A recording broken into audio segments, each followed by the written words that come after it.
In the gleaming automotive district of Los Angeles, Millionaire tech CEO Richard Harmon laughed as Miguel Reyes, a street mechanic from East LA, suggested an unconventional fix for his $300,000 Ferrari's persistent engine problem. "You expect me to let someone who works out of a garage touch this masterpiece?" Richard scoffed. As the prestigious dealership mechanics nodded in agreement, but when the Ferrari remained unfixable after weeks at the dealership, desperation led Richard back to Miguel's humble shop. What happened next shocked the automotive world, with Ferrari's head engineer flying in overnight after seeing what this simple mechanic had accomplished. This true story of talent hidden in plain sight will leave you speechless. Stay with us to witness how one man's intuition and unrecognized genius revolutionized supercar engineering overnight, reminding us all that brilliance emerges from the most unexpected places and how sweet justice can taste. The small town of San Miguel, just outside Guadalajara, Mexico, was known for its sprawling farmlands and simple way of life. Here, among the dusty roads and modest homes, Miguel Reyes was born to a family where hard work was not just valued, it was necessary for survival. His father, Eduardo, owned a small repair shop that specialized in fixing farm equipment, tractors, and the occasional car that found its way to their doorstep. From the age of 8, Miguel displayed an uncanny ability that made even the adults stop and stare.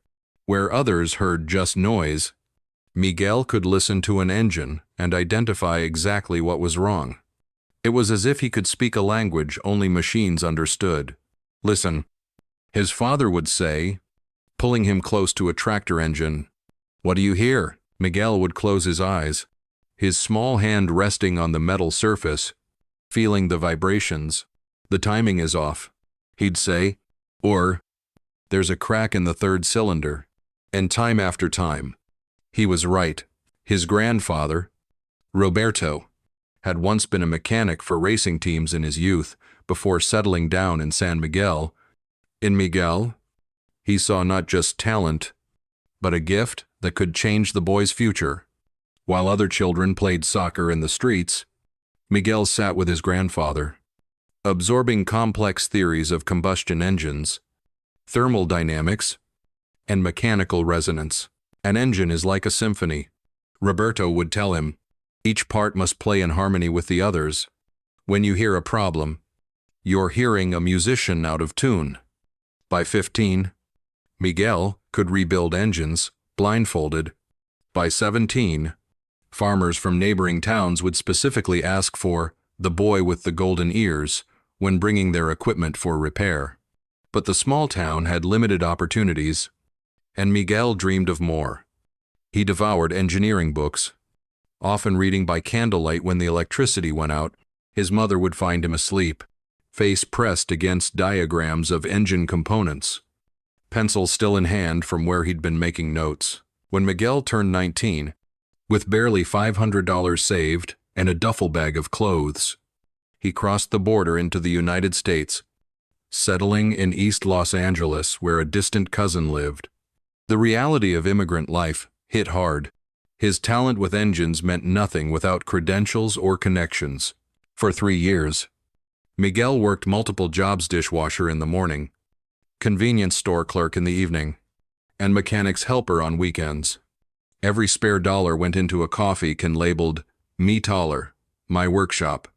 Every spare minute went into studying English and reading mechanical engineering textbooks borrowed from the public library. When Miguel finally saved enough to rent a small garage space in an industrial area of East LA, it was far from impressive. Concrete floors stained with oil, fluorescent lights that flickered, and second-hand tools organized meticulously on pegboards. But to Miguel, it was the fulfillment of a dream. Word spread among the working-class neighborhoods about the mechanic who could fix what others couldn't. Taxi drivers, delivery truck operators, and families with aging cars that dealerships had given up on. They all found their way to Miguel's Auto Solutions. His prices were fair, his work impeccable, and his diagnostic abilities almost supernatural. What his clients didn't see were the innovations behind Miguel's success. He created custom diagnostic tools from repurposed electronics. He developed his own testing methods based on sound and vibration patterns. Where other mechanics relied solely on computer readings, Miguel integrated digital data with his intuitive understanding of mechanical harmony. His breakthrough moment came unexpectedly during the city's annual parade. The mayor's vintage Cadillac broke down in the middle of the route, creating a bottleneck in the procession. When the official mechanics couldn't solve the problem, Miguel, who was watching the parade, stepped forward. In less than 5 minutes, he had identified and fixed an electrical issue that had stumped professionals with advanced equipment. The mayor was impressed enough to recommend Miguel to several friends, including some who owned luxury vehicles.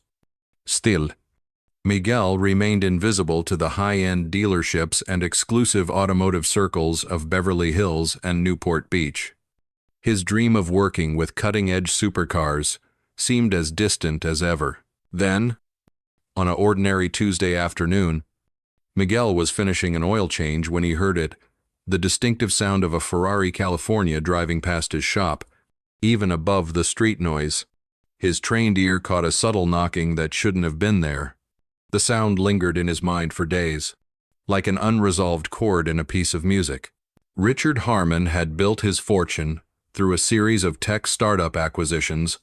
At 42, he embodied the California tech success story mansion in the hills, private jet membership, and a collection of exotic cars that were more investment assets than transportation.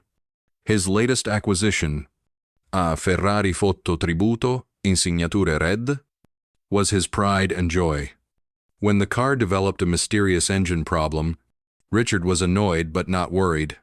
That's what warranties and service plans were for. He delivered his prized possession to Beverly Hills Exotic Motors, the official Ferrari dealership serving Southern California's elite clients. "Don't worry, Mr. Harmon," the service manager assured him, handing him the keys to a courtesy Maserati. "Our master technicians are factory-trained in Maranello. Your F8 will be back to perfection in no time." But weeks passed, and the problem persisted. Each time Richard picked up the car, the issue would return within days. The dealership replaced sensors, recalibrated systems, and ran diagnostic after diagnostic. The bills mounted covered under warranty, but Richard's patience was wearing thin. "I'm missing client meetings because of this," he complained during his 4th visit to the dealership. "What am I paying for if you can't fix a simple engine issue?" It was at a gas station near Brentwood that Miguel and Richard's paths crossed. Miguel had just finished delivering a repaired Mercedes to a client and was filling up his modest work truck when he heard the unmistakable rumble of the Ferrari pulling in. Even over the pump's noise, his ear caught the disharmony in its engine note. Miguel watched Richard step out, phone pressed to his ear. Clearly, in the middle of an important business call, the Ferrari's engine continued to idle. And to Miguel, it was like hearing a world-class pianist hitting a wrong note repeatedly. He couldn't help himself. When Richard ended his call, Miguel approached respectfully. "Excuse me, sire. I couldn't help but notice your Ferrari has a harmonic imbalance in the intake resonance chamber. It's causing incomplete combustion in cylinders 3 and 6. Richard looked Miguel up and down, noting the worn work clothes, the accent, the old pickup truck with Miguel's Auto Solutions painted on the side. His expression shifted from surprise to amusement. "Is that so?" Richard laughed. "And I suppose you learned that at Ferrari University?" 2 mechanics from the dealership, there to pick up another client's car, walked over. "Everything all right, Mr. Harmon?" one asked, eyeing Miguel suspiciously. "Oh, I'm getting a free diagnosis from..." Richard gestured vaguely at Miguel. "Miguel Reyes," he supplied, extending his hand, which Richard ignored. "Right. According to Mr. Reyes here, you guys have missed something called a harmonic imbalance or whatever." The taller mechanic snorted. These street mechanics always think they know better. They watch some YouTube videos and suddenly they're experts. My shop is in East LA, Miguel said calmly. If you'd like a second opinion on your vehicle, I believe I could. You think I'm going to let someone who probably works on taco trucks touch my $300,000 Ferrari? Richard interrupted. The dealership mechanics laughed. The service manager, who had now joined the group, pulled Richard aside. Mr. Harmon, we see this all the time. These guys are always trying to drum up business by approaching our clients. Trust me, if there was a simple fix, our team would have found it. Miguel absorbed the humiliation silently. He simply placed his business card on the Ferrari's windshield and walked away, the laughter following him. For another month, Richard's frustration grew. The problem was worsening. And now the dealership was suggesting a complete engine replacement, $85,000, and a 3-month wait for a new engine from Italy. This is unacceptable. Richard fumed. I have investors flying in next week. I need this car operational. His assistant, Jennifer, who had been organizing his appointments, hesitantly spoke up. Sir, I found this in your car when I was retrieving your sunglasses last month. She held up Miguel's card, maybe as a last resort. Richard stared at the card, weighing his desperation against his pride. Finally, he made the call. Miguel's workshop felt like entering another world compared to the gleaming showroom of Beverly Hills exotic motors. No espresso machine. No luxury waiting area with Italian leather couches. No flat-screen TVs showing Formula One highlights. Just concrete floors, fluorescent lights, and the smell of oil and metal. Richard stood awkwardly in his tailored suit, watching Miguel approach the Ferrari with reverence that surprised him. The mechanic didn't immediately open the hood or ask for the keys. Instead, he walked around the vehicle slowly, studying its lines, occasionally stopping to listen. I'll need to keep it for 2 days, Miguel said finally. Richard scoffed. The Ferrari dealership has had it for weeks and couldn't fix it. What makes you think you can do it in 2 days? Miguel met his houses steadily, because I've heard this problem before. In different engines, the principles are the same. Against his better judgment, Richard left the keys. If anything happens to this car, he began, I understand what this machine represents. Miguel replied simply, I'll treat it with the respect it deserves. Once alone, Miguel began a methodical process unlike anything the dealership technicians had attempted. He placed his old stethoscopy gift from his grandfather against different parts of the engine, closing his eyes to focus. He made hand-drawn diagrams of sound wave patterns, correlating them with the engine's RPM ranges. The sophisticated computer diagnostics had missed what Miguel's trained ear detected: a subtle harmonic vibration that occurred when certain components reached specific temperatures. The problem wasn't electrical or digital. It was purely mechanical. A resonance issue that the Ferrari's advanced sensors weren't programmed to detect.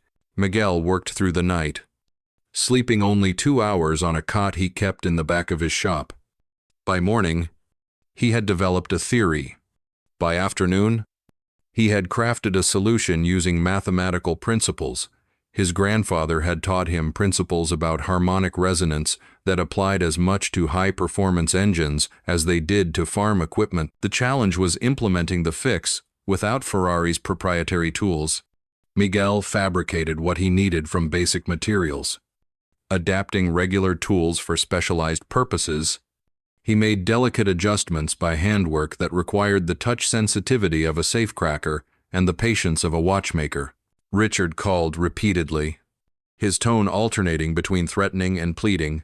This is a precision-engineered supercar, not some pickup truck, he reminded Miguel.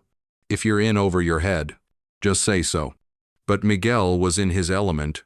As he worked, he recalled similar problems he'd solved in tractors and irrigation pumps back in Mexico. Different machines, but the same underlying principles.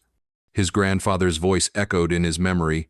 Mechanical truths are universal. Miguel, They don't change because the price tag does. At 3 in the morning of the second day, Miguel made a final adjustment and started the engine. The sound that filled the workshop was different, pure, harmonious, perfect. He called Richard at dawn. "Your car is ready." Richard arrived, still skeptical, making no attempt to hide his doubts. "You actually fixed it?" he asked, eyeing the Ferrari as if expecting to see it damaged. "Take it for a test drive," Miguel suggested, handing over the keys. The moment Richard started the engine, his expression changed. Even to his untrained ear, something was different. The car didn't just sound. Fixed It sounded better than when he'd first purchased it. The power delivery was smoother, the engine more responsive. After a brief drive around the block, Richard returned with reluctant amazement. "What did you do?" Miguel explained in simple terms about the harmonic imbalance and his solution. Richard nodded, understanding perhaps 10% of the technical details, but 100% of the results. When presented with Miguel's bill, a fraction of what the dealership had been charging for temporary fixes, Richard frowned. "This seems low for what you've accomplished." "It's my standard rate," Miguel replied. "The complexity of the problem doesn't change the dignity of the work." As they completed the transaction, Richard's phone rang. His face tightened as he answered. "What do you mean they're already here? The meeting isn't until—" He checked his watch and cursed. "Traffic accident on Wilshire?" "How bad?" Hanging up, Richard explained his predicament to Miguel. A group of Italian investors had arrived early for a critical meeting. With a major accident blocking his usual route, he needed to get across town in less than an hour or risk losing a multi-million-dollar deal. "There's a canyon route," Miguel offered. "It's winding but clear of traffic." Richard hesitated. "I just got the car fixed. I don't want to push it too hard." "She'll perform better than ever," Miguel assured him. The repair didn't just fix the problem, it optimized the system. With no other options, Richard agreed. The Ferrari carved through the canyon roads with precision that surprised even him. Each turn, each acceleration, each moment of braking felt perfectly calibrated. By the time they reached the downtown financial district, Richard was grinning like a teenager. They pulled up in front of the gleaming skyscraper just as a group of executives exited a limousine. One of them, a distinguished Italian man in his 50s, turned at the sound of the Ferrari's engine. "Richard," the man called out, approaching with interest. "Is this your F8 Tributo?" He circled the car, head tilted slightly. "Something sounds different, better than standard." "The harmonic profile is extraordinary." Richard introduced the man as Matteo Bianchi, Ferrari's chief technical officer, in Los Angeles for a technology conference. Matteo continued to study the car with growing fascination. "Who worked on this engine?" he asked. "This calibration is remarkable." Richard hesitated, then gestured toward Miguel, who had been standing quietly to the side. "This is Miguel Reyes. He has a shop in East LA. He solved a problem our dealership couldn't fix." Matteo's eyebrows rose as he assessed Miguel in his work clothes. "What exactly did you do?" "Mr. Reyes?" Miguel explained his diagnosis and solution, this time in technical detail. As he spoke, Matteo's expression transformed from polite interest to stunned attention. He began asking pointed questions that only someone with deep engineering knowledge could answer. Miguel responded with confidence, occasionally sketching diagrams on the back of a business card to illustrate complex points. "This is extraordinary," Matteo finally said, turning to Richard. "Your mechanic has intuitively solved a resonance issue our engineering team in Maranello has been working on for the next generation engine." He pulled out his phone. "I need to get our head of engineering on a video call immediately." Richard looked from Matteo to Miguel, suddenly understanding that something momentous was happening. "We can use the conference room upstairs?" he offered. "The investors can wait." Within 30 minutes, Miguel found himself explaining his solution to a room full of Ferrari engineers on a video screen. While Richard and Matteo watched in person, Miguel drew diagrams on the whiteboard. breaking down the harmonic principles that had guided his repair. The Italian engineers fell silent when he finished. Then, the head engineer spoke. "Mr. Reyes has identified a fundamental flaw in our current resonance dampening approach. His solution could improve efficiency across our entire line." Matteo turned to Miguel. "Where did you study engineering?" "I didn't. Officially," Miguel admitted. "My grandfather was a race car mechanic in Mexico. He taught me the basics. Everything else I learned from books and experience." The room fell silent again, this time with a different quality, something between disbelief and awe. The silence was broken by the arrival of the service manager from Beverly Hills Exotic Motors. Invited by Richard to discuss another vehicle, the man froze when he saw Miguel, recognition, and then alarm crossing his face. "Mr. Peterson," Richard said coolly, "I believe you've met Mr. Reyes. Ferrari's engineering team is quite impressed with his solution to my engine problem." "There must be some mistake," Peterson stammered.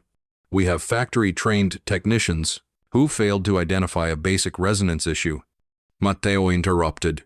"Mr. Reyes not only diagnosed the problem correctly but developed an elegant solution that our own engineers are calling brilliant." As the implications sank in, Richard watched Peterson's face pale. The investment meeting proceeded afterward, with the Italian investors equally impressed by both the Ferrari's performance and the story behind its repair. The deal was signed for twice the amount Richard had hoped for. That evening, news began spreading through exclusive automotive circles. A video call from Miguel's shop to Ferrari's headquarters, recorded by one of the engineers, found its way to industry insiders. "Street mechanic solves Ferrari's unsolvable problem" became the headline on several automotive blogs. 3 days later, Matteo returned to Miguel's shop with an official letter. "Ferrari would like to fly you to Maranello as our guest," he explained. "Our engineering department is implementing your solution and would like your input on other projects." Miguel stood speechless, the letter trembling slightly in his hands. "We're also prepared to offer you a position as a special consultant," Matteo continued. "6 figures, with relocation to Italy if you wish." Before Miguel could respond, his phone began ringing constantly. Richard's wealthy friends were suddenly desperate for appointments. Beverly Hills Exotic Motors called with a job offer at double his current income. Former mockers now claimed they had always seen his potential. The story of Miguel Reyes, the street mechanic who revolutionized Ferrari engineering, went viral. Automotive journalists descended on his small shop. Engineering students asked for interviews for their thesis projects. Investment offers poured in to expand his business. In the midst of this whirlwind, Miguel made a decision that surprised everyone except those who truly knew him. He declined Ferrari's offer to relocate to Italy, accepting instead a part-time consulting role that would allow him to remain in East LA. "My community needs me here," he explained to a puzzled Matteo, "but I'm honored to work with Ferrari to implement these solutions across your line." With his first consulting check, Miguel didn't buy a luxury car or move to a prestigious neighborhood. Instead, he renovated his shop, expanding it to include a dedicated training area. He established an apprenticeship program for disadvantaged youth interested in automotive engineering, focusing on students who, like himself, had talent but lacked formal educational opportunities. Richard, deeply impacted by the experience, approached Miguel with an apology and an offer. "I'd like to invest in your training program," he said, "and I'd like to establish a scholarship fund for immigrants studying engineering." Miguel accepted both with grace. "Success isn't about recognition from others," he told Richard. "It's about being true to your craft and helping where you can." The most surprising visitor was Peterson, the dealership service manager, who had been demoted after the incident. He came to Miguel's shop, humbled and unemployed. "I was wrong about you," he admitted. "I've been in this industry 20 years. and I've forgotten how to actually listen to engines instead of just reading computer outputs." Miguel offered him a position not as a manager, but as someone who could relearn the fundamentals while sharing his knowledge of luxury vehicles with the apprentices. "Engines don't care where you're from or what you look like," Miguel told his growing team of students and professionals. "They respond to understanding and respect." 6 months later, Ferrari announced that the Reyes method of harmonic balancing would be implemented in their next generation of engines, with Miguel's name credited in the official press release. Automotive engineering textbooks began, including case studies of his diagnostic approach. With part of his earnings, Miguel established a technical school in his hometown of San Miguel, returning twice a year to teach master classes.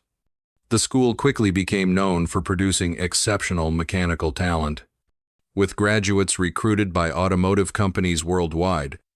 On a warm evening in his expanded but still unpretentious shop, Miguel stood beside a 16-year-old apprentice, listening together to the engine of a vintage Mustang. The boy, from a struggling family in the same neighborhood, had the same intuitive gift Miguel had recognized in himself decades earlier. "Close your eyes," Miguel instructed. "Tell me what you hear." As the boy described the subtle irregularity in the timing, Miguel smiled. "True genius isn't measured by where you work," he said quietly, "but by how you see the world when others have stopped looking."